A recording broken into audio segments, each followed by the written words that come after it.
हरियाणा विधानसभा चुनाव प्रचार चरम पर है। वहाँ 5 अक्टूबर को मतदान होंगे। सभी पार्टियां जीत का दावा कर रही हैं और अपने विरोधियों को मात देने के लिए तरह तरह की दांव चल रही हैं। बड़े बड़े नेता अपनी अपनी पार्टी को प्रचार के लिए हरियाणा पहुंच रहे हैं और रैली करके जनता को लुभाने की कोशिश कर रहे हैं। ऐसे में बहुजन समाज पार्टी और इंडियन नेशनल लोकदल का गठबंधन भी जनता में मजबूत पकड़ बनाने के लिए अपनी पूरी ताकत झोंक दिया है। बसपा के राष्ट्रीय कोऑर्डिनेटर आकाश आनंद और इनेलो के प्रधान महासचिव अभय चौटाला ताबड़तोड़ रैलियां कर रहे हैं। आकाश आनंद अपने नए अंदाज में विरोधी पार्टियों पर निशाना साध रहे हैं। बड़ी बड़ी जनसभाएं तथा चौपाल के जरिए लोगों से संवाद कर रहे हैं तथा घर घर पहुंच करके वह संपर्क भी कर रहे हैं। बीजेपी, कांग्रेस पर और अन्य पार्टियां जो सब पर हमला कर रहे हैं और पलटवार भी कर रहे हैं। आकाश आनंद एक वीडियो वायरल हो रहा है जिसमें वो यूपी के सीएम हरियाणा में एक चुनाव प्रचार की रैली में बयान दिए थे कि हाथी का पेट बहुत बड़ा है, उसका पेट कभी नहीं भरेगा। उसका जवाब देते हुए उसमें आकाश आनंद दिख रहे हैं कि हाथी का पेट कभी नहीं भरेगा जब तक कमल को उखाड़कर हाथी खा नहीं जाता। गांव-गांव, मोहल्ले और हर शहर से जब तक उसको उखाड़ कर खा नहीं जाता तब तक हाथी का पेट नहीं भरेगा। यह वीडियो काफ़ी वायरल है और मीडिया में भी इसकी प्रतिक्रिया काफ़ी आ रही है। आकाश आनंद की यह वीडियो काफ़ी चर्चित हो गई है और इधर बसपा प्रमुख बहन मायावती ने भी अपनी आसंद रैली से पहले वहां की दलितों से बड़ी अपील कर दी है। उन्होंने कहा हरियाणा के विधानसभा के आम चुनाव में के दौरान भी कांग्रेस द्वारा दलितों का लगातार उपेक्षा और तिरस्कार से यह साबित होता है कि पार्टी में जब अभी सब कुछ ठीक नहीं है, गलत है, तो आगे क्या होगा। ऐसे में दलित समाज के लोगों को कांग्रेस और बीजेपी आदि को अपना वोट देकर खराब न करें।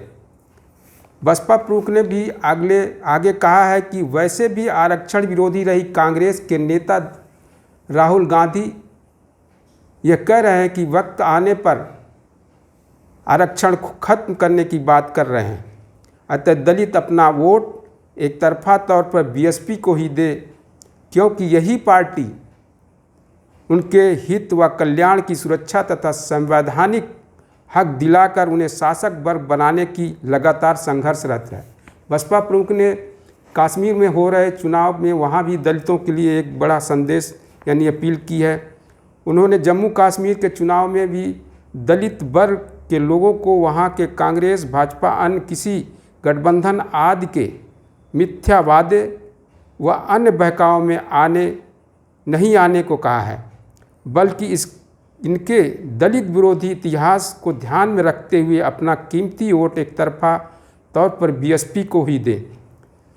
बीएसपी के खिलाफ एक और नैरेटिव चल रहा था जो यूपी में काफ़ी चलाया गया बी टीम का, वह भी हरियाणा में पूरी तरह फेल हो गया है और वहाँ पर त्रिकोणीय मुकाबला हो गया है, जिससे वहाँ कुछ पत्रकार पहुँच करके बसपा की रैलियों में भीड़ देख करके भी उसे गलत तरह से प्रचार करते दिखाई दे रहे हैं।